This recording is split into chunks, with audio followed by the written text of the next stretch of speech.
ખેડૂત મિત્રો, ચોળીના પાકમાં ખૂબ જ સારું રિઝલ્ટ. આ વિડીયો પૂરો જુઓ અને દરેક ખેડૂત મિત્રો સુધી મોકલો.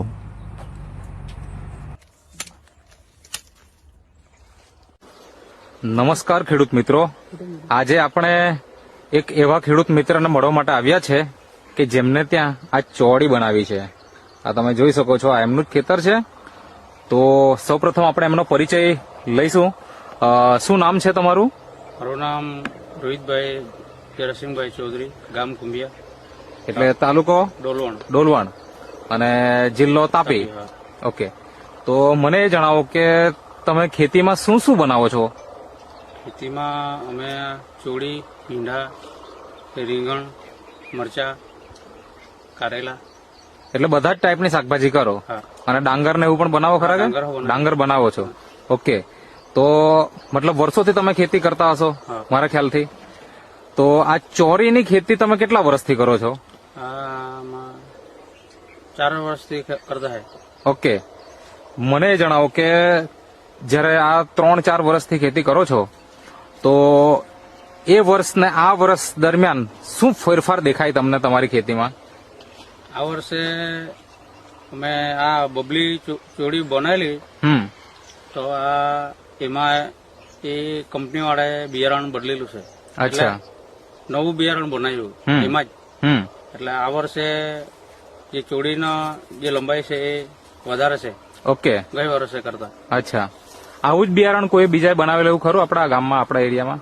આપણા અત્યારે બનાવેલું છે, પણ આ બીજાએ હજુ સુધી નથી બનાવ્યું. તમે જ બનાવ્યું છે. ઓકે, તો આ વર્ષે તમે આમાં શરૂઆતથી ટ્રીટમેન્ટ શું કરી એ થોડીક વાત કરો. ટ્રીટમેન્ટ પેલા તો જાત કઈ છે એ થોડી વાત કરો.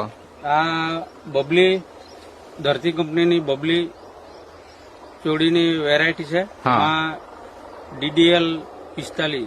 ઓકે ઓકે, તો તમે એમાં શરૂઆતમાં શું ટ્રીટમેન્ટ કરી? શરૂઆતથી થોડીક વાત કરો. શરૂઆતથી અમે પહેલું ડ્રિંચિંગ આ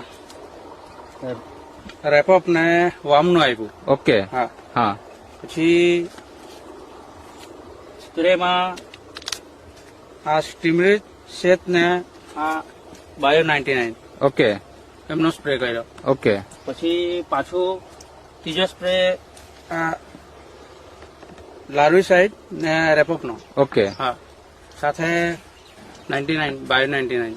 ઓકે. હા. તો અત્યારે મતલબ આ કેટલા મહિના થઈ ગયા છે આ છોડના? છોડના અમે ફેબ્રુઆરીની 6 તારીખે પ્લાન્ટેશન કરેલું. ઓકે, હા. ફેબ્રુઆરીની 6 તારીખ. હા. એટલે ફેબ્રુઆરી ગયું, પછી માર્ચ ગઈ હા. અને એપ્રિલ, એટલે 2 મહિના પૂરા થઈ ગયા. હા. અને આ ત્રીજો મહિનો ચાલે છે, બરાબર ને? તો આ 3 મહિના દરમિયાન, મતલબ આ 2 મહિના થઈ ગયા અને ત્રીજો મહિનો ચાલે છે, આ દરમિયાન ઉત્પાદન ચાલુ થઈ ગયું? ઉત્પાદન ચાલુ. કેટલી વાર તોડ થઈ ગઈ? આ 6 તોડ થયેલી છે. 6 તોડ થઈ ગઈ. તો 6 તોડમાં પહેલું ઉત્પાદન કેટલું, બીજું કેટલું, એવી રીતના કેટલું ઉત્પાદન અત્યારે ચાલે છે? પહેલી વારીમાં 16 કિલો નીકળેલા. ઓકે. હા. પછી એમ ત્રીજી વારી એમ કરતા થોડો માલ વધ્યો. હવે ગઈકાલની વારીમાં અમારે આ 6ઠી વારી થઈ. હા, એમાં 108 કિલો નીકળેલા. 108 કિલો, બરાબર. હજી વધશે એવું ખરું ને? હા, હજી વધશે. બરાબર છે. તો હજી કેટલા મહિના આનું ઉત્પાદન ચાલશે? જુલાઈ ઓગસ્ટ સુધી ચાલશે. બરાબર. પાણીનો ભરાવો જો નહીં રહે તો હજી લાંબુ ચાલી શકે. તો તમારા વર્ષોના જે અનુભવ છે અને આ બાયોફિટ જે નેટસપ કંપનીની પ્રોડક્ટ છે એ તમે આ વર્ષે જ વાપરી કે એના આગલા વર્ષોમાં પણ વાપરેલી? ના, અમે 4 વર્ષ થઈ ગયા. 4 વર્ષથી વાપરો છો?